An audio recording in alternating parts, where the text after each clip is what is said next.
Hello everyone, welcome back to the channel. In this video, I'm going to create a quick in-depth review about this SEO tools platform, which is Content Raptor and SE ranking. So to help you decide which of these will be a better option for you in 2025. So to get started with a breakdown and analysis about the two SEO platform.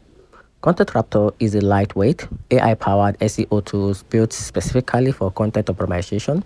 It ideals for users to improve blog posts, web pages, and articles, offering a real-time SEO scores, keyword suggestions, and integrations with WordPress and Google Research Console.